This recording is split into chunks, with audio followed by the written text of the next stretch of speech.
তুমি রহমান, তুমি মেহেরবান।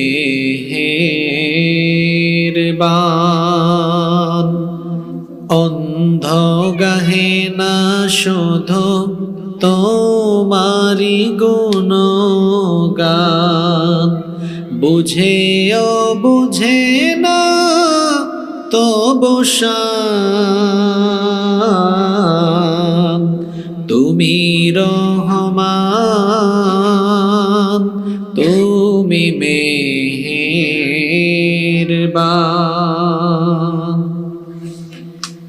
জনম জনম যদি গাহি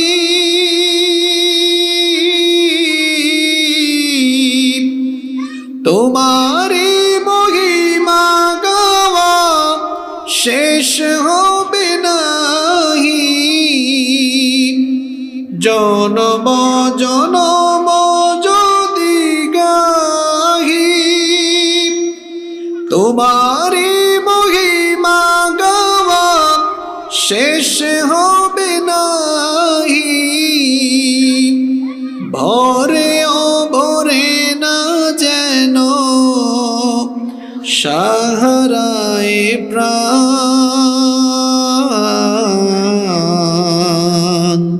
তুমি রহমান,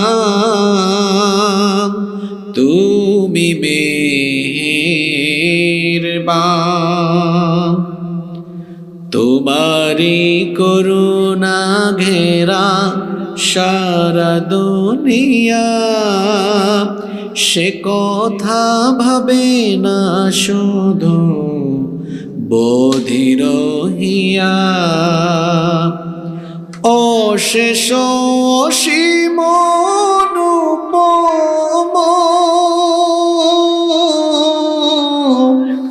হৃদয় সুষমা, তুমি তুমি প্রিয়তম।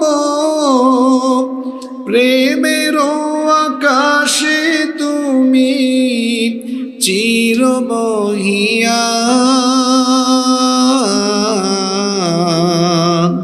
তুমি রহমান, তুমি মেহেরবান।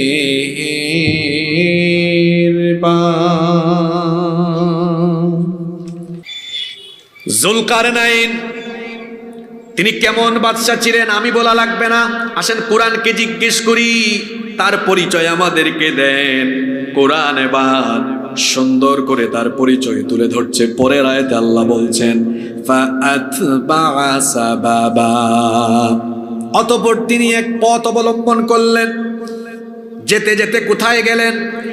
হাত্তা ইযা বালাগা মাগরিবাশ শামসি ওয়াজাদাহা তাগরুবু ফি আইনিন হামিআতিন ওয়া ওয়াজাদা ইনদাহা কওমা। আল্লাহ তাআলা বলছেন তিনি পশ্চিম দিকে যেতে লাগলেন। পশ্চিম দিকের একটার পর একটা দেশ তিনি জয় করতে লাগলেন। একটার পর একটা দেশ জয় করতে করতে আপনাদের এদিকে পশ্চিমটা কোন দিকে? এইদিকে। শোনেন জুলকারনাইন কেমন বাদশা। আল্লাহ বলেছেন পশ্চিম দিকে যেই দেশ, একটার পর একটা দেশ, একটার পর একটা, একটার পর একটা, তারপরে আরেকটা, যেতে যেতে সবগুলো দেশ বিজয় করে করে পশ্চিমের শেষ দেশ পর্যন্ত চলে গেলেন। সেখানে যাওয়ার পরে তিনি দেখলেন কর্দমাক্ত জলাশয়ের মধ্যে সূর্যকে ডুবন্ত অবস্থায় দেখলেন।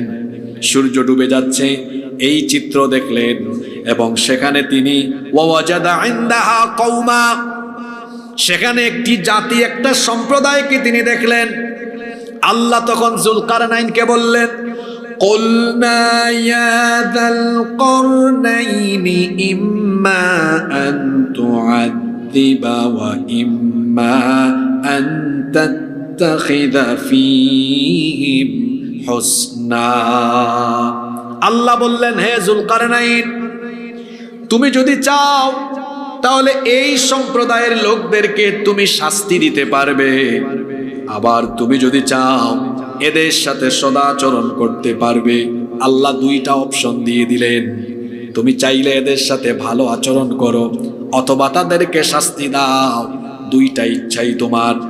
তখন যুলকারনাইন বললেন, قال أما من ظلم فسوف نعذبه ثم يرد إلى ربه فيعذبه عذابا نكرا। তিনি বললেন, যে ব্যক্তি জুলুম করবে অবশ্যই আমি তাকে শাস্তি দিব, অতঃপর তাকে তার রবের কাছে ফিরিয়ে না হবে। আর যখন তাকে তার রবের কাছে ফিরিয়ে না হবে তখন তাকে আরো বেশি কঠিন আযাব দেওয়া হবে। কিন্তু যারা জুলুম করবে না, ওয়া আম্মা মান আমানা ওয়া আমিলা সালিহান ফালাহু জাযাআনিল হুসনা ওয়া সানাকুলু লাহু মিন আমরিনা ইউসরা। কিন্তু যারা ঈমান আনয়ন করে সৎ কাজ করবে তাদের জন্য অবশ্যই অবশ্যই উত্তম পুরস্কার রয়েছে। আর আমি তাদের সাথে আচরণের ক্ষেত্রে নরম কথা বলবো, তাদের উপর জুলুম করব না। দেখেন এই আয়াতগুলো আপনাদেরকে কি বার্তা দিল। যুলকারনাইন এমন বাদশা ছিলেন, তিনি পশ্চিম দিকে যেতে যেতে সবগুলো দেশ বিজয়ী হয়েছেন। সবগুলো দেশ দখল করার পরেও মানুষের উপরে তিনি জুলুম করেন নাই। তিনি ছিলেন একজন ন্যায়পরায়ণ বাদশা, যে বাদশা তিনি কিনা কখনোই কারো উপরে জুলুম করেন নাই। তাহলে বাদশা যুলকারনাইনের একটা গুণ আমরা প্রথম দিকের আলোচনা থেকে বুঝে ফেললাম, তিনি ছিলেন একজন ন্যায়পরায়ণ বাদশা। ক্ষমতায় যাওয়ার পরে কেউ হয় ন্যায়পরায়ণ, কেউ আবার হয়ে যায় জালিম। ন্যায়পরায়ণদের পরিণতি একরকম, জালিমদের পরিণতি হয় আরেক রকম।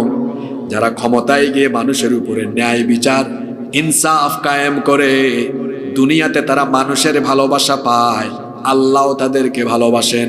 কেননা আল্লাহ বলেছেন, ইন্নাল্লাহা ইউহিব্বুল মুকসিতিন, ন্যায়পরায়ণ শাসকদেরকে, ন্যায় বিচারকদেরকে যিনি পছন্দ করেন, গলার আওয়াজ বড় করে বলেন তিনি কে? দুনিয়ায় তাদেরকে যেমন আল্লাহ ভালোবাসেন তেমনি আখিরাতেও ভালোবাসবেন। বিখ্যাত হাদিসের অনেকগুলো গ্রন্থ বুখারী, মুসলিম সহ অন্যান্য কিতাবে এসেছে। আল্লাহর নবী বলেছেন, সাবাতুন ইউযিল্লুহুমুল্লাহু ফি যিল্লিহি ইয়াওমা লা যিল্লা ইল্লা যিল্লুহ। 7 শ্রেণীর মানুষকে রব্বুল আলামিন কিয়ামতের দিন তার আরশে আজিমের ছায়ার নিচে জায়গা দিবেন। এর মধ্যে প্রথম শ্রেণী হলো ইমামুন আদেল, যারা ন্যায়পরায়ণ শাসক, যারা মানুষের উপর জুলুম করত না, ইনসাফ আর সুবিচার কায়েম করত, তাদেরকে কিয়ামতের দিন আরশে আজিমের ছায়ার নিচে যিনি জায়গা দিবেন তিনি কে? আবার অন্য হাদিসে এসেছে ন্যায়পরায়ণ শাসকদের কত মর্যাদা। আল্লাহর নবী বলেছেন, ইন্নাল মুকসিতিনা ইনদাল্লাহি আলা মানাবিরি মিন নূরিন আন ইয়ামিনির রহমান। ন্যায় বিচারকদেরকে কিয়ামতের মাঠে আল্লাহর আরশে আজিমের ডান পাশে একটা নূরের সিংহাসনের মধ্যে তাদেরকে বসানো হবে। এর বিপরীতে তারা জালেম, জালেমদের ব্যাপারে আল্লাহ কোরআনে বলেছেন, আমি আল্লাহ প্রথমেই তাদের জুলুমের কারণে ধরি না, একটু সময় দেই, সুযোগ দেই, দেখি জুলুম থেকে ফিরে আসে কিনা। যদি সে না আসে আমি আল্লাহ ধরি না, ধরি না, ধরি না।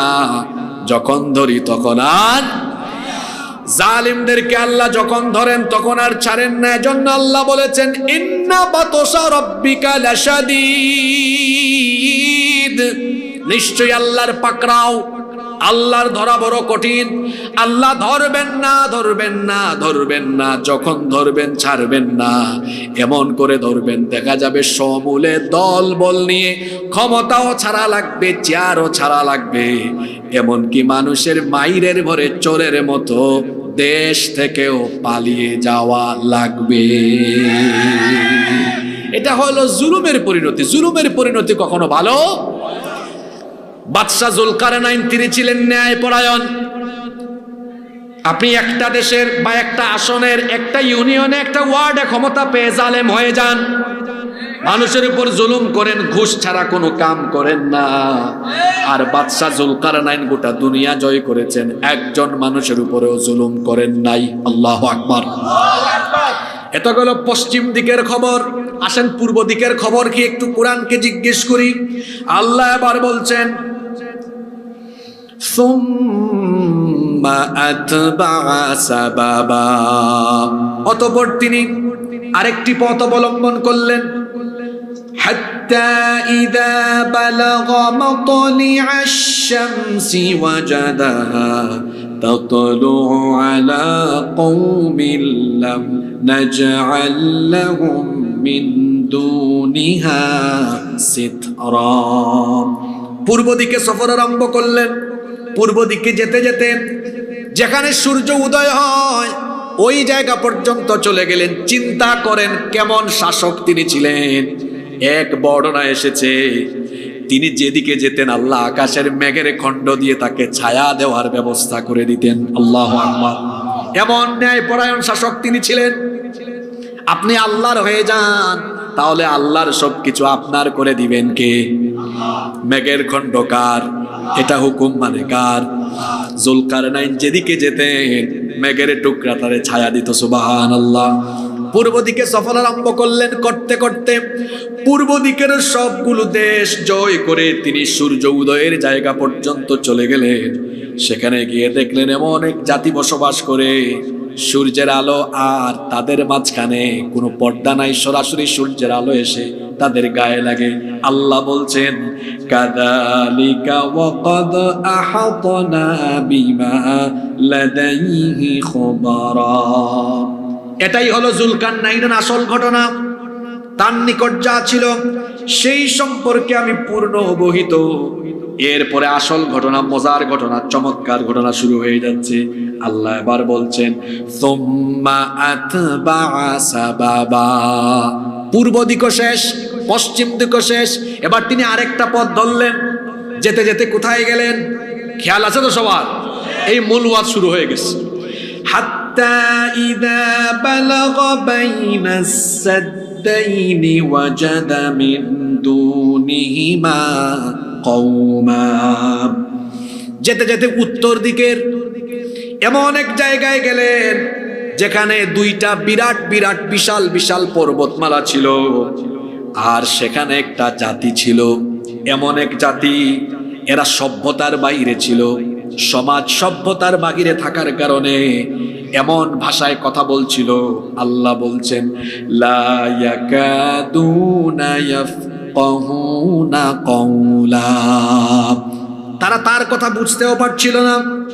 যখন জুলকারনাইন দুই পর্বতের মাঝখানে ওই জায়গায় পৌঁছালেন, ওই লোকেরা বলল, বাদশাহ জুলকারনাইন, আমরা আপনার মহত্বের কথা শুনেছি, বরত্বের কথা শুনেছি। আমরা এখানকার অধিবাসী, আমরা বড় জাল, আমরা বড় মজলুম, আমরা এখানে বড় কষ্টে আছি, আমরা এখানে বড় ঝামেলায় আছি। তিনি বললেন, কিসের ঝামেলা, কি সমস্যা এখানে? এবার ওই এলাকার অধিবাসীরা কি বলল দেখেন, আল্লাহ উঠিয়ে দিয়েছেন। তারা বলল, ক্বালু ইয়া যাল করনাইনি ইন্না ইয়াজুজা ওয়া মাজুজা মুফসিদুনা ফিল আরদ। তারা বলল, হে জুলকারনাইন, এখানে ইয়াজুজ আর মাজুজ, ইয়াজুজ আর মাজুজ এরা বিশৃঙ্খলা ঘটায়, রক্তলীলা তাণ্ডব চালায়, এদের যন্ত্রণায় আমরা এখানে থাকতে পারতেছি না। আপনারা বলবেন, হুজুর ইয়াজুজ আর মাজুজ এরা আবার কারা? এরা হচ্ছে আদম আলাইহিস সালামের সন্তানদেরই দুটি বিশাল খারাপ জাতি। নূহ আলাইহিস সালামের ছেলে, সহিহ বুখারীর বিখ্যাত গ্রন্থকার আল্লামা হাফেজ ইবনে হাজার আসকালানি রাহিমাহুল্লাহ, তিনি বলছেন, এই ইয়াজুজ মাজুজ এরা হচ্ছে নূহ আলাইহিস সালামের ছেলে ইয়াফেস এর পরবর্তী বংশধরদের দুটি গোত্র। এরা মানুষ হলেও এরা দেখতে বড় ভয়ঙ্কর, বিরাট দেহ, এরা দেখতে বড় অস্বাভাবিক, এরা দেখতে স্বাভাবিক নয়। হুযায়ফা রাদিয়াল্লাহু আনহু তিনি একবার আল্লাহর নবীকে গিয়ে জিজ্ঞেস করলেন, ইয়াজুজ আর মাজুজ এরা কেমন হবে? এদেরকে তো আমরা দেখি নাই। আল্লাহর নবী বললেন, ইয়াজুজ হলো একটি জাতি, মাজুজ হলো আরেকটি জাতি। তাদের আবার প্রত্যেক জাতির অধীনে রয়েছে আরো 4000 জাতি। আল্লাহু আকবার। ইয়াজুজ এক জাতি, মাজুজ আরেক জাতি। নবীজি বলছেন এদের অধীনে আছে আরো 4000 জাতি। এরা এত লম্বা হায়াত পায়, এদের একজন ব্যক্তি ততদিন পর্যন্ত মরে না যতদিন না তার ঔরস থেকে কমপক্ষে 1000 সন্তান নিজের চোখে না দেখে, ততদিন পর্যন্ত এরা মরে না। আল্লাহর নবী আরো বললেন এরা হলো 3 ধরনের। একদল হলো আরুজের মতো। আরুজ হলো সিরিয়ার একটা গাছ, এটার দৈর্ঘ্য হলো 120 হাত।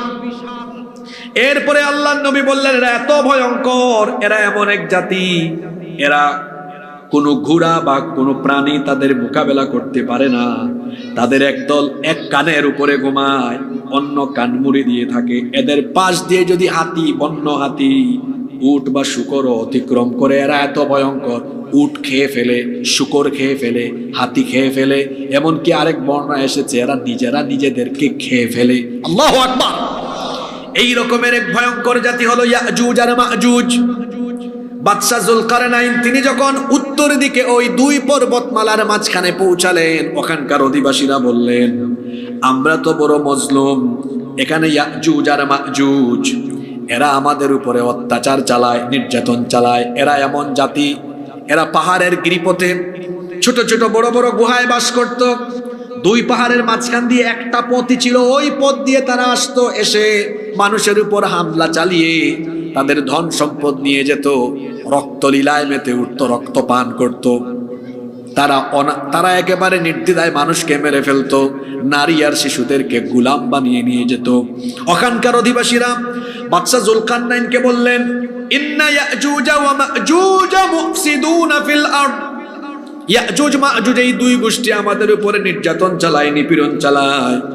আপনার কথা তো আমরা শুনেছি, এবার আপনার কাছে আমাদের একটা আবেদন হলো, ফাহাল নাজআলু লাকা খরজান আলা আন তাজআলা বাইনানা ওয়া বাইনাহুম সাদ্দা।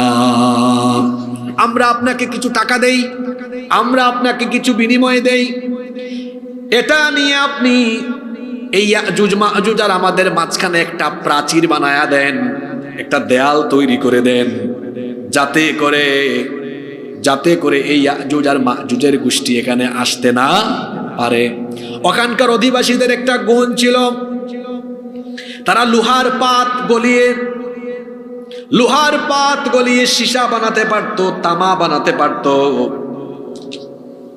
জুলকারনাইন বাদশা তখন তাদেরকে বললেন আমাকে টাকা দেওয়া লাগবে না, তার কারণ হলো ক্বালা মা মাক্কান্নি ফীহি রাব্বি খায়রুন ফাআইনুনি বিকুওয়াতিন আজআল বাইনাকুম ওয়া বাইনাহুম রাদমা। জুলকারনাইন বাদশা বললেন আমার রব আমাকে যে সামর্থ্য দিয়েছেন এটাই আমার জন্য উত্তম, আমাকে তোমরা কিছুই দেওয়া লাগবে না, বরং একটা জিনিস দাও। সেটা কি? তিনি বললেন ফাআইনুনি বিকুওয়া, তোমরা শ্রম দাও, শক্তি ব্যয় করো, আমি যেটা বলবো সেটা করো। যদি তোমরা আমাকে শ্রম দাও, তোমাদের শক্তি সামর্থ্য ব্যয় করো আমার সাথে, আজআল বাইনাকুম ওয়া বাইনাহুম রাদমা, তাহলে আমি এই ইয়াজুজ মাজুজ গোষ্ঠী আর তোমাদের মাঝখানে এমন একটা দেয়াল বানাবো, এমন একটা দেয়াল, একটা প্রাচীর বানায় দিব, যাতে করে ওই গোষ্ঠী এটা টপকায়া আর কখনো আসতে না পারে। আল্লাহু আকবার। এবার তিনি কাজ আরম্ভ করলেন। শুনেন কাজটা কি করলেন। আতুনি জুবারাল হাদিদ, তিনি বললেন এক কাজ করো, সবাই মিলে লোহার পাত আনতে থাকো। মনোযোগ আছে আপনাদের? তিনি বললেন কি আনার জন্য? জোরে বলেন, কি আনার জন্য বললেন? বললেন লোহার পাত আনো।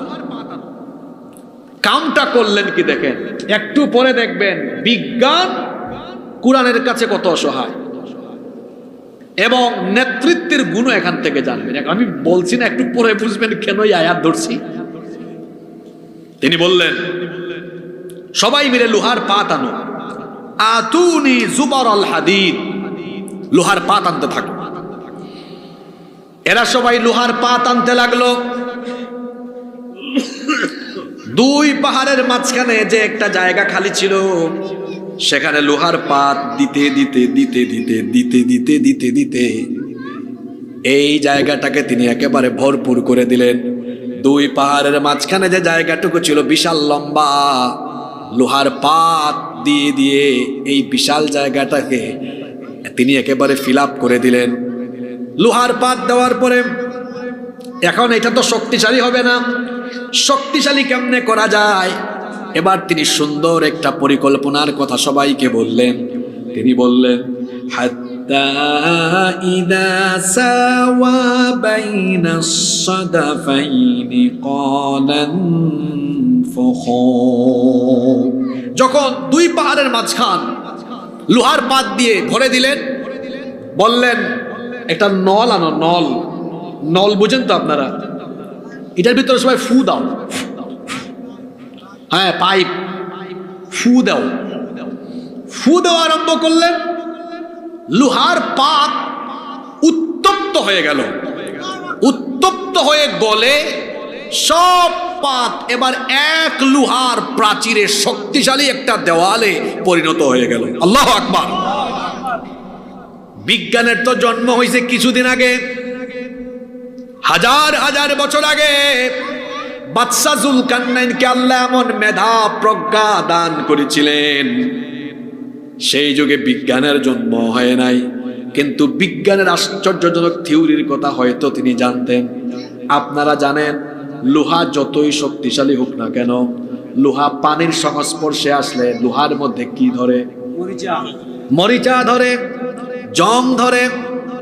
বাদশাহ জুলকারনাইন যখন লোহার পাতের মধ্যে ফু দেওয়া উত্তপ্ত করায় এটাকে লোহার একটা দেয়াল বানালেন, তিনি চিন্তা করলেন কোন সময় যদি এখানে বরফ পানি লাগে তো এটা আস্তে আস্তে জং ধরবে, মরিচা ধরবে, এর টেম্পার কমবে, ক্ষয় হতে পারে। তিনি বললেন এবার কপার আনো। কপার মানে কি? তামা। তামা বলেন, এবার তামা আনো। এবার তামা আনা হলো। এবার এই দেয়ালের উপর তিনি তামা ঢেলে দিলেন। কেন তামা ঢালা হলো? তামা লোহার ধাতু থেকে, তামা লোহার পাত থেকে কম শক্তিশালী, লোহার পাত তামা থেকে বেশি শক্তিশালী। কিন্তু যখন আপনি লোহার পাতের মধ্যে বা কোনো কিছুর মধ্যে তামা দিবেন, যতই পানি লাগুক না কেন, তখন আর কখনোই এটাতে জং বা মরিচা ধরবে। সুবহানাল্লাহ পড়বেন না? এই যে আল্লাহ এই কথাটা এখানে বলছেন, হাত্তা ইদা জাআলাহু নারান ক্বালা আতুনি উফরিগ আলাইহি কিতরা। ফুক দেওয়ার পরে যখন আগুনে গলে, লোহার ধাতু যখন আগুনে গলে গেল, লোহার পাত যখন আগুনে গলে গেল, তিনি বললেন এবার এখানে তামা ঢেলে দাও। তামা ঢেলে দেওয়া হলো। এবার তিনি তাদেরকে বললেন, ফামাসতাউ আন ইয়াযহারুহু ওয়া মাসতাউ লাহু নাকাবা। ইয়াজুজ মাজুজের আর কোনো ক্ষমতাই নাই। এখন তারা চাইলেও এই প্রাচীর ভেদ করে উপরের দিকে অতিক্রম করতে পারবে না, এমনকি নিচের দিকেও তারা আর যেতে পারবে না। সুবহানাল্লাহ কি বাড়ি গিয়ে বলবেন নাকি? এরপরে তিনি বললেন, এই যে একটা প্রাচীর আমি বানালাম, আমার কোনো কৃতিত্ব নয়। অনেকে দেখবেন নেতা হলে, শাসক হলে বলবে আমরা এটা করেছি, আমরা ওইটা করেছি, এটা করেছি, ওইটা করেছি। এটা অহংকারী আচরণ। বাদশাহ জুলকারনাইন এত বড় একটা কাজ করলেন, করার পরে বললেন এটার ক্রেডিট আমার নয়। তিনি তখন বললেন, ক্বালা হাযা রাহমাতুম মির রাব্বি, এটা আমার রবের দয়া, আমার রবের অনুগ্রহ। আমার রব দয়া করে আমাকে তৌফিক দিয়েছেন বলে এটা আমি করলাম। তবে শোনো, এটা কতদিন পর্যন্ত এর মেয়াদ শোনো। এবার তিনি বললেন, ফাইদা জাআ ওয়া'দু রাব্বি জা'আলাহু দাক্কা ওয়া কানা ওয়াদু রাব্বি হাক্কা। এটা ততদিন পর্যন্ত থাকবে আমার রব যতদিন চাইবেন, এরপরে আমার রবের ইচ্ছা এটা আবার চূর্ণ বিচূর্ণ হয়, এই দেয়াল একদিন মাটির সাথে মিশে যাবে। আমরা কোন বাচ্চার সম্পর্কে আলোচনা করছি বলেন তো? জুলকারনাইন একটা কি বানালেন? প্রাচীর বানালেন, যাতে কারা আসতে না পারে। জোরে বলেন কারা?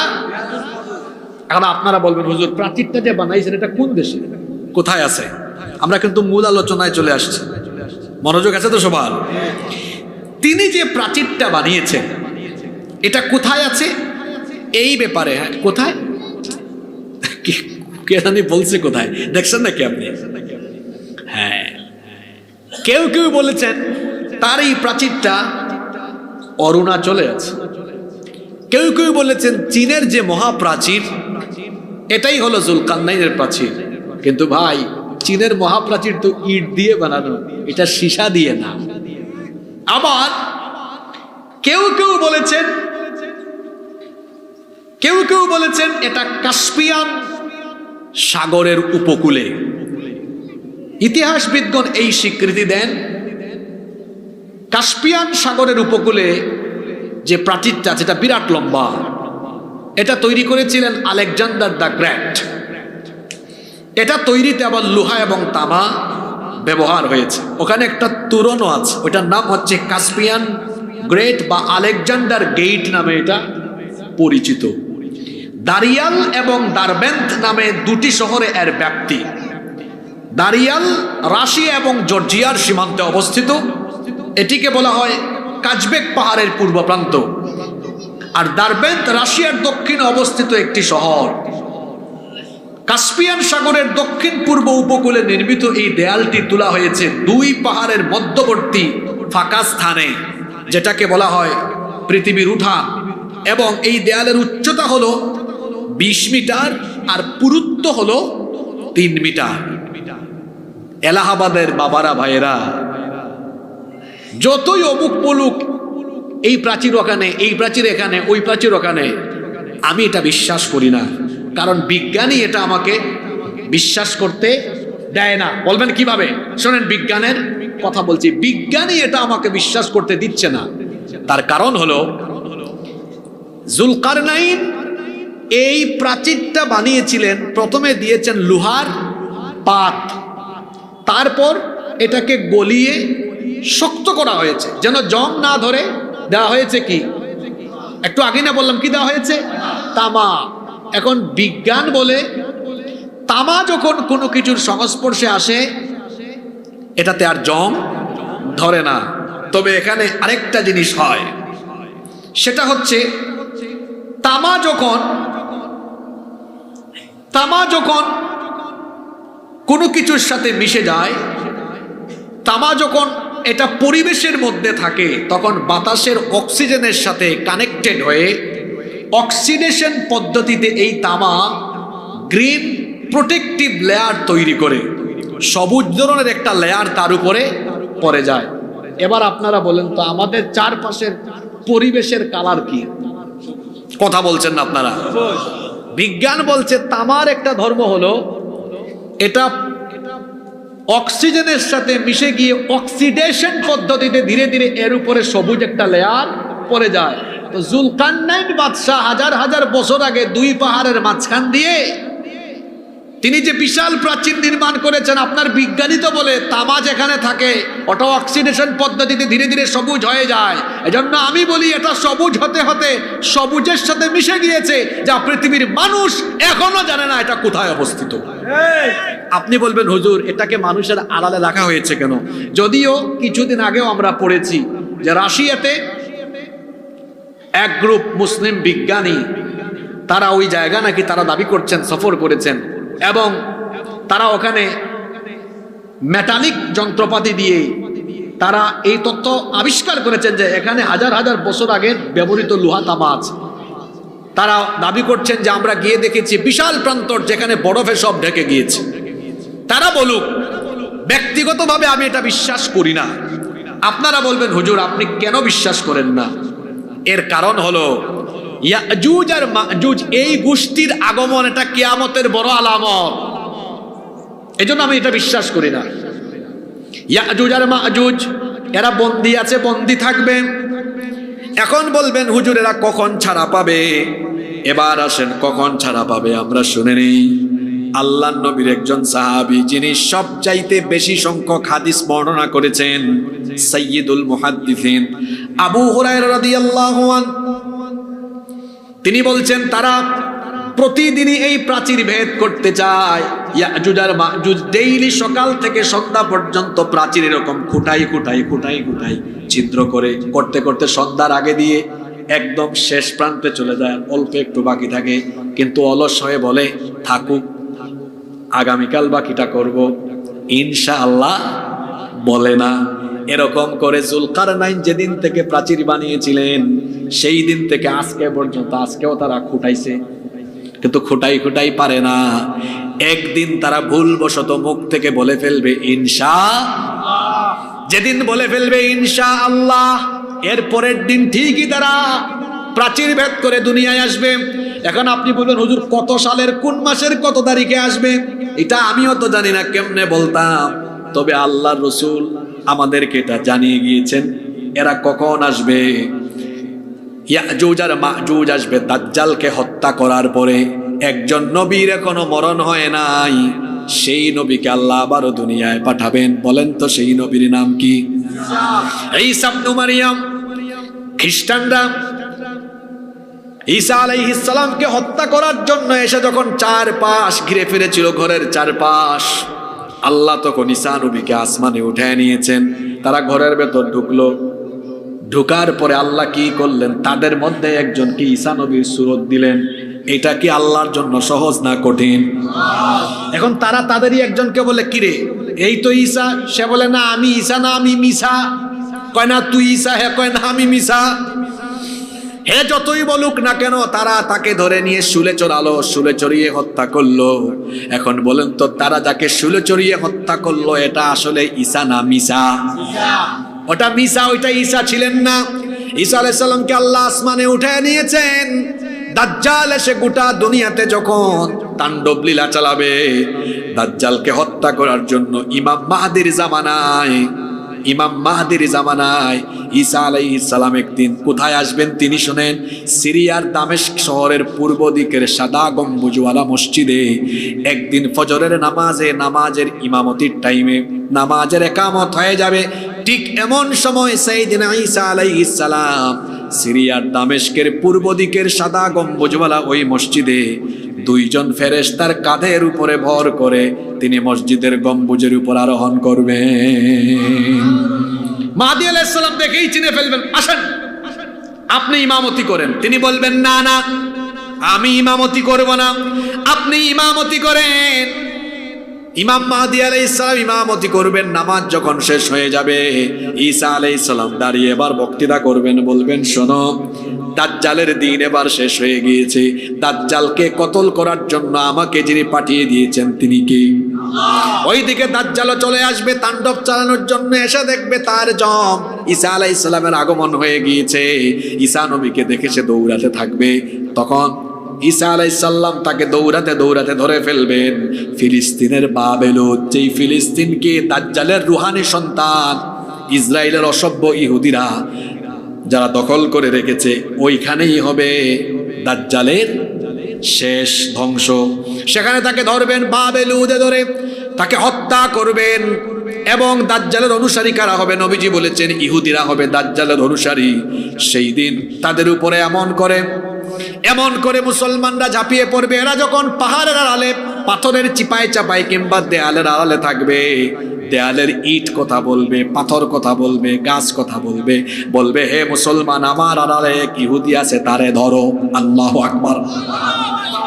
এই অসভ্য ইসরায়েলের ইহুদিরা যারা দাজ্জালের রুহানি সন্তান, তারা ভাবছে ফিলিস্তিনকে মাটির সাথে মিশিয়ে দিবে, ফিলিস্তিন পৃথিবীর মানচিত্রে থাকবে, বরং ইসরায়েল নামে কোনো কিছু থাকবে না। অসভ্য ইহুদিরা তাদের বাপ দাজ্জালের সাথে দুনিয়া থেকে নিশ্চিহ্ন হয়ে যাবে। আমি বলছিলাম ইয়াজুজ মাজুজ কখন আগমন করবে, শুনতেছেন আপনারা? খেয়াল করে শোনেন। দাজ্জালকে যখন ঈসা আলাইহিস সালাম হত্যা করে ফেলবেন, দাজ্জালকে হত্যা করার পর পৃথিবীতে মোটামুটি শান্তি স্বস্তি ফিরে আসবে। তখন আল্লাহ তাআলা ঈসা আলাইহিস সালামকে বলবেন, ঈসা আলাইহিস সালামকে আল্লাহ তাআলা বলবেন, ইন্নী ক্বাদ আখরাজতু ইবাদাল্লি লা ইয়াদানি লি আহাদিন বিকিতালিহিম ফাহাররিজ ইবাদি ইলা তুর। আল্লাহ তাআলা ঈসা আলাইহিস সালামকে বলবেন, হে ঈসা, এখন আমার বান্দাদের মধ্য থেকে এমন দুইটা ভয়ঙ্কর জাতি বের হবে যাদের মোকাবেলা তুমি তো দূরের কথা, তুমি তো দাজ্জালকেই মেরে ফেলেছো, কিন্তু তুমি তোমার সাথের মুসলমানরা এমনকি দুনিয়ার কেউ তাদেরকে মোকাবেলা করার শক্তি রাখে না। আল্লাহু আকবার। আল্লাহ ঈসা আলাইহিস সালামকে বলবেন, ঈসা, তুমি তো দাজ্জালকেও হত্যা করেছো, ইহুদিদেরকে নিশ্চিহ্ন করেছো, কিন্তু এখন যারা বের হবে এখন আর তাদেরকে তোমরা কেউ মোকাবেলা করতে পারবে না। আল্লাহ ঈসা নবীকে বলবেন, তুমি তোমার সাথীদেরকে নিয়ে তুর পাহাড়ে আশ্রয় নাও। কোন পাহাড়? জোরে বলেন, কোন পাহাড়? ঈসা আলাইহিস সালাম তুর পাহাড়ে আশ্রয় নেবেন। অন্যদিকে অন্যান্য মুসলমানরা অনেকেই বিভিন্ন দুর্গে এবং নিরাপদ স্থানে আশ্রয় নিবে, সবাই পানাহারের বস্তু সামগ্রী নিবে, কিন্তু দেখা যাবে তাতেও ঘাটতি দেখা দিবে। এমন দুর্ভিক্ষ তখন পৃথিবীতে নেমে আসবে, গরুর একটা মাথাকে তখন 100 দিনারের চাইতেও আরো উত্তম মনে করা হবে। আল্লাহু আকবার। ইয়াজুজ আর মাজুজ এই দুই গোষ্ঠী তখন, ওই যে বললাম প্রতিদিন খুঁটে কিন্তু পারে না, ভুলবশত তখন ইনশাআল্লাহ বলবে, পরের দিন তারা বের হয়ে যাবে, একসাথে তারা নেমে আসবে। এবং এই কাহিনী আল্লাহ তাআলা কোরআনে কারিমে এভাবে বলছেন। কোরআনে কারিমের 21 নম্বর সূরা সূরাতুল আম্বিয়া এর 96 নম্বর আয়াতে আল্লাহ বলছেন, হাত্তা ইদা ফুতিহাত ইয়াজুজ ওয়া মাজুজ ওয়া হুম মিন কুল্লি হাদাবিন ইয়ানসিলুন। পাহাড়ের উপর থেকে তারা গড়িয়ে গড়িয়ে নেমে আসতে থাকবে। এরপরে তারা এমন তাণ্ডব লীলা চালাবে, খুব ভালো করে শুনেন, সারা পৃথিবীতে এসে তারা তাণ্ডব লীলা চালাবে, যারাই সামনে পাবে তারাই তারা মেরে ফেলবে, লুণ্ঠন করতে থাকবে।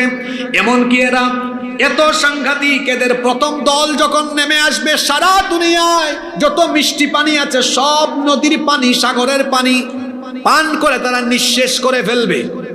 আপনারা আছেন না ঘুমাই গেছেন? কি বর্বর জাতি, চিন্তা করছেন? প্রথম দিনেই দুনিয়ার সব পানি খায়া, এরপরে যে দল আসবে এরা সবকিছু শুকনা দেখে মনে করবে পৃথিবীতে মনে হয় কোনোদিন পানিও ছিল না। ঠিক বলবেন না? বলেন আল্লাহু আকবার। আপনি ঠিক বললেও কোরআনের কথা ঠিক, ঠিক না বললেও কোরআনের কথা। আহারে, চতুর্দিকে ভীতি এবং ত্রাস ছড়িয়ে যাবে। তাদের থেকে আত্মরক্ষা করার জন্য মুসলমানরা গবাদি পশু সঙ্গে করে করে বিভিন্ন দুর্গে আশ্রয় নিবে। সারা দুনিয়াতে হাহাকার আরম্ভ হয়ে যাবে। এমন সময় ঈসা আলাইহিস সালামও দেখবেন চতুর্দিকে খাদ্যের সংকট আরম্ভ হয়ে গিয়েছে, খাবার নাই, খাবারের অভাবে দুর্ভিক্ষ লেগে গিয়েছে। এমন সময় ঈসা আলাইহিস সালাম আল্লাহর দরবারে হাত তুলবেন, তিনি বলবেন, আল্লাহ, এই ইয়াজুজ আর মাজুজ, এই অসভ্য বর্বর হিংস্র হায়ানাদের থেকে আমাদেরকে বাঁচাও।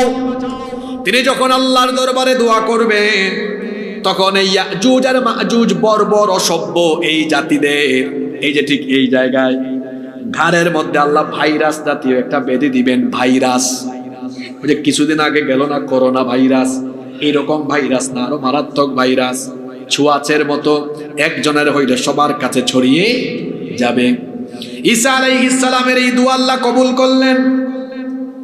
আল্লাহ কবুল করলেন। এমন একটা মহামারী আল্লাহ পাঠালেন, এই মহামারীতে ইয়াজুজ মাজুজের সবাই আক্রান্ত হয়ে গেল। ধীরে ধীরে সবাই মরে গেল, মারা যাবে। মারা যাওয়ার পরে অবস্থা কি হবে শুনেন।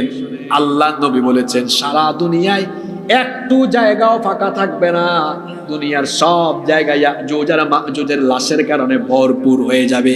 চিন্তা করেন, অল্প একটু জায়গাও ফাঁকা থাকবে না, লাশ পরে গলে পচে দুর্গন্ধ হয়ে যাবে। আল্লাহ বলবেন, ঈসা, এবার তুমি তোমার সাথীদেরকে নিয়ে তুর পাহাড় থেকে নিচে আসো।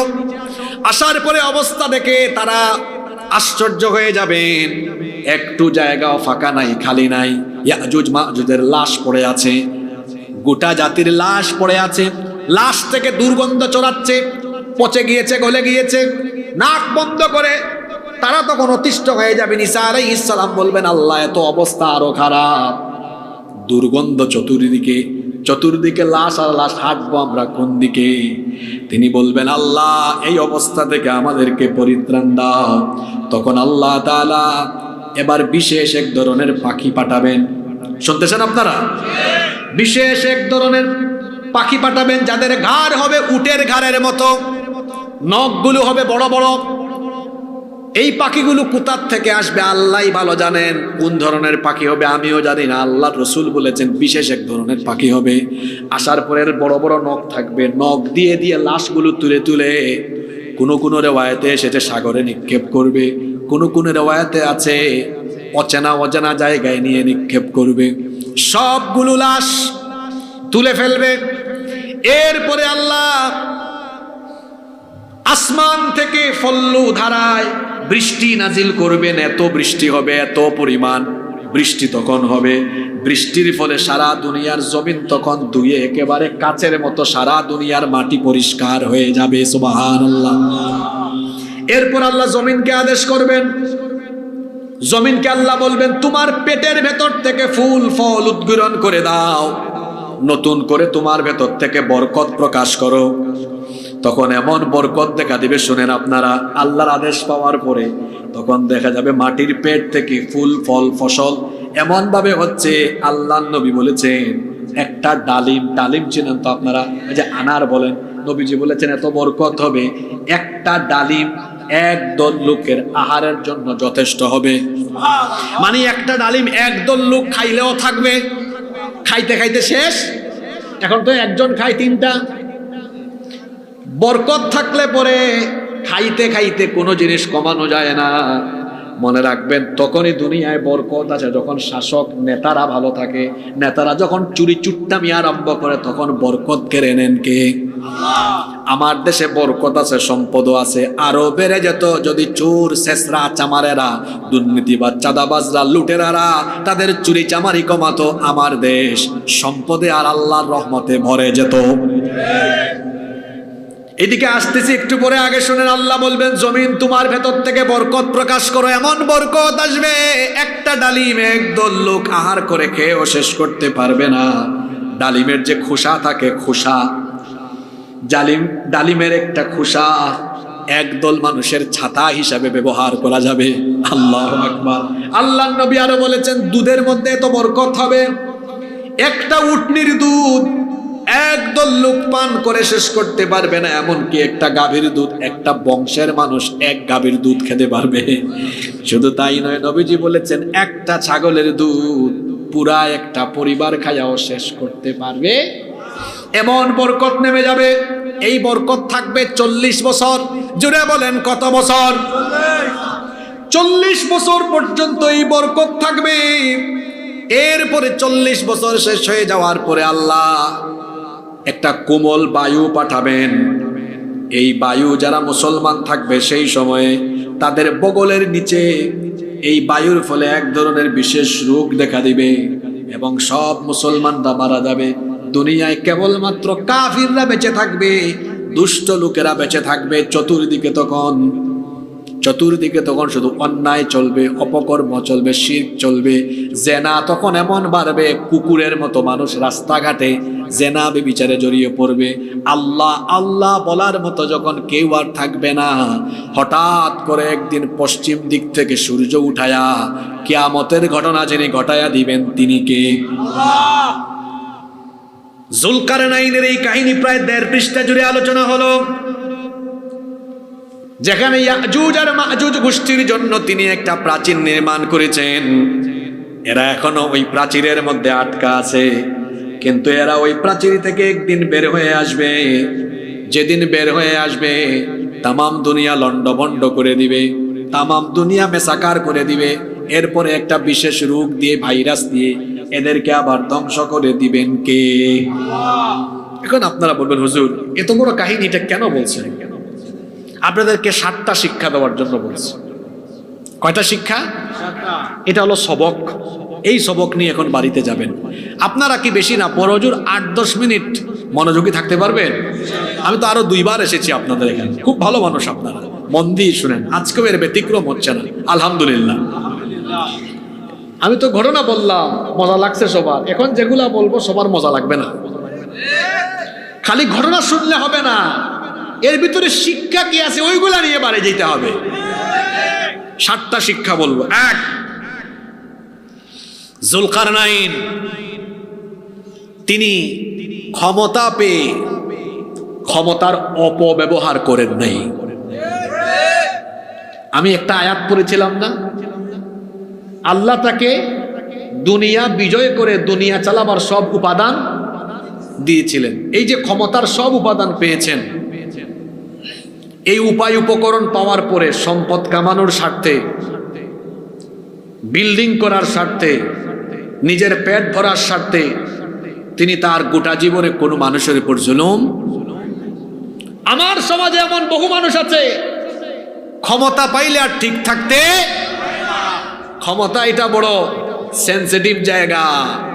অনেকে আছে ক্ষমতায় যাওয়ার আগে একরকম, যাওয়ার পরে মাইক পায় না। আরে বাপরে বাপ, পাইলে আর এরকম হয় না অনেক সময়। অবস্থাটা হলো এমন যে যখন চেয়ারে সে উঠে যায় তখন গিয়ারে। এই যে আমি চেয়ারে, আমিও এখন গিয়ারে। কিন্তু চেয়ারে বসলে মনে থাকতে হবে চেয়ার থাকে, চেয়ারে বসা ব্যক্তি। এই যে একটু আগে ইয়াহিয়া তাকি আমার ভাই আলোচনা করলেন, তিনি চলে গেলেন, কিছুক্ষণ পর আমিও চলে যাব। চেয়ারটা দেখছেন এখনো আছে, কিন্তু আমরা চেয়ারে বসে গেলে মনে করি হামসে বড় কোন হে, যা মন চাই তাই করি, ক্ষমতার অপব্যবহার করি। আমার সামনে যত সরঞ্জাম থাকে এগুলোর অপব্যবহার আরম্ভ করি। বাদশা জুলকারনাইনের কাছে তরবারি ছিল, সৈন্য ছিল না, কিন্তু কখনো এটা দিয়ে মানুষের উপর জুলুম করেন নাই। এখান থেকে শিক্ষা হলো, আমরা ক্ষমতা পেলে ক্ষমতার উপকরণকে কখনো অপব্যবহার করব না। কিন্তু আমরা তো দেখি অনেকে ক্ষমতা পাওয়ার পরে গুলি পিস্তল যা কিনা হয় দেশের স্বাধীনতা সার্বভৌমত্বের জন্য, যা কিনা হয় দেশের মানুষের নিরাপত্তার জন্য, আমরা এই দেশে দেখেছি ক্ষমতা পাওয়ার পরে ক্ষমতার সঠিক ব্যবহার না করে অনেকে ক্ষমতায় থাকার স্বার্থে জনগণের টাকায় কেনা গুলি জনগণের বুকে ঢুকায় দিয়া ক্ষমতায় থাকতে চেয়েছে। এটা কি ক্ষমতার সঠিক ব্যবহার না অপব্যবহার? 5 আগস্টের আগে ওই যে কত 16 না 17 জুলাই আবু সাইদ মারা গেল কত তারিখে? 16 তারিখ মনে হয় না? এর পরবর্তী জুমায় আমি বলেছিলাম, পুলিশদেরকে বলছিলাম, আপনার পরনের ইউনিফর্ম ড্রেস জনগণের পয়সায় কেনা, বেতন ভাতা জনগণের পয়সা দিয়ে হয়, সুতরাং জনগণের পয়সায় কেনা ইউনিফর্ম, জনগণের পয়সায় কেনা গুলি বোমা যদি জনগণের বুকের উপরে আর চালাতে থাকেন, জনগণ এমন করে ধরবে তখন দেখা যাবে পোশাক খুলে দৌড়ে যাওয়া লাগবে। যারা পুলিশকে ব্যবহার করেছে, ক্ষমতার অপব্যবহার করেছে, থাকতে পেরেছে এরা? শিক্ষা কি, মেসেজ কি এখান থেকে? আমরা যারা মজলুম ছিলাম, সামনে আমরা যেন আবার কেউ জালিম হয়ে, কারণ জালিমের পরিণতি কোনোদিনও ভালো। বাদশা জুলকারনাইনের ঘটনা থেকে প্রথম শিক্ষা হলো ক্ষমতার কখনো অপব্যবহার করা যাবে না। নাম্বার 2 নাম্বার, তিনি ছিলেন ন্যায়ের পথে অবিচল একজন শাসক। অহংকারী ছিলেন না, দাম্ভিকতা দেখাতেন না, বরং তিনি ছিলেন অত্যন্ত বিনয়ী এবং তিনি শুকরিয়া আদায় করতেন কার? ওই যে বললাম, এত বিশাল একটা প্রাচীন নির্মাণ করে বলেন নাই আমি করছি, আমরা কিছু বানাইলেই বলি আমরা এটা বানিয়েছি ওইটা বানিয়েছি, একটু বলে না আলহামদুলিল্লাহ আল্লাহ তৌফিক দিয়েছেন বলে বানিয়েছি। কথাটা কিন্তু একরকম না। একটা আমরা বানিয়েছি অহংকারের প্রকাশ হয়, আরেকটা আল্লাহর রহমতে বানিয়েছি, এইটার মধ্যে বিনয় আছে না নাই? তিনি এত বড় বিরাট প্রাচীর বানালেন, বানানোর উপরে বললেন হাদা রাহমাতুম মির রাব্বি, এটা আমার রবের দয়া। সুবহানাল্লাহ পড়বেন না? অহংকারী হওয়া যাবে না। আল্লাহ বলেছেন আল কিবরিয়া উরিদাই, অহংকার আমার চাদর, যে আমার চাদর নিয়ে টানাটানি করবে আমি তারে বেইজ্জত বানাবো। এই জন্য দুনিয়ায় যারা শাসক হয়ে অহংকারী হয়েছে তারা নাস্তানাবুদ হয়েছে। দেখেন নাই আমার দেশে এক রাবেয়া বছরই ছিল, কয় আমি কখনো পালাই না, শেষ পর্যন্ত দেখা গেছে সেই সবার আগে পালাই গেছে। অহংকারের পরিণতি ভালো হয় না। বাদশাহ জুলকারনাইন এত বড় শাসক ছিলেন, অহংকারী ছিলেন না, বিনয়ী ছিলেন। যারা বিনয়ী হয় তাদের মর্যাদা যিনি বাড়িয়ে দেন তিনি কে? তিন নম্বর শিক্ষা, তিনি এত বড় শাসক কিন্তু দুর্বলদেরকে তিনি সুরক্ষা দিয়েছেন। দুর্বলদেরকে কি দিয়েছেন? সুরক্ষা দিয়েছেন। ওই যে মজলুম, তারা বলল আপনি আমাদেরকে সাহায্য করেন, তিনি তখন সাহায্য করেছেন। তার ঘটনা থেকে আমাদের জন্য শিক্ষা হলো, আমাদের সমাজেও দুর্বল মানুষ আছে না নাই? তাদেরকে সাহায্য করা, তাদের বিপদে আপদে তাদের পাশে থাকা, তাদেরকে সাহায্য করা, কখনো তাদেরকে তাদের বিপদে ঠেলে না দেওয়া, বরং তাদের পাশে থাকা, এইটাও আরেকটা শিক্ষা আজকের আলোচনা থেকে। আমরা এজন্য দুর্বলদের পাশে থাকবো ইনশাআল্লাহ। নাম্বার 4, 4 নম্বর শিক্ষা, এটা একজন নেতার অন্যতম বৈশিষ্ট্য। আজকের 4 নম্বর শিক্ষা হলো, তিনি এত বড় শাসক হয়েও যখন কোনো কাজ করতেন প্রজ্ঞার সাথে পরিকল্পনার ভিত্তিতে। আমাদের দেশের উন্নতি হয় না কেন জানেন? যারা কোনো কাজ করে প্রজ্ঞা দিয়ে করে না, প্ল্যান ওয়াইজ করে না। আপনাদের এলাকায় আসার সময় দেখলাম চান্দিনা থেকে এলাহাবাদ পর্যন্ত গোটাটা রাস্তাই ভাঙ্গা। এইসব রাস্তা করার আগে কিন্তু আগে প্ল্যান পাস হয়, প্রথমে একটু মাপঝুক নেয়, প্ল্যান করে এরপরে হয়। ওখানে যদি প্রজ্ঞাবান মানুষ থাকে, এটা বানাবো আগামী 10 বছর কেউ হাত দিতে পারবে না। জুলকারনাইন দেয়াল বানানোর আগে চিন্তা করছেন এমন দেয়াল বানাবো জংও ধরবে না, মরিচাও। আল্লাহ যতদিন না চাইবেন, মানুষইটা চাইলেও এই দেয়াল টপকাইতে। কি শিখলেন? শাসক নেতা হবে এমন, সে যখন কোনো কাজ করবে মানুষের কল্যাণে এমন ভাবে করবে পরিকল্পনার ভিত্তিতে। তবে আমার দেশে পরিকল্পনা যে নাই বিষয়টা এমন না, আছে, তবে পরিকল্পনা ভিন্ন রকম আছে। কেমনে? কয় কিরে কত ধরে ফেলছে, বুদ্ধি আছে। দেখছেন কারবার, বক্তার চেয়ে শ্রোতা অ্যাডভান্স, মাশাআল্লাহ। কয় কিরে কারবার কি, এটা কত কোটি টাকার প্রজেক্ট? কয় 200 কোটি। আমারে দিয়া দিস আগেই 50 কোটি। ওই উপরে তারপরে টেবিলে আসছে, আমার আরো কিছু দিস।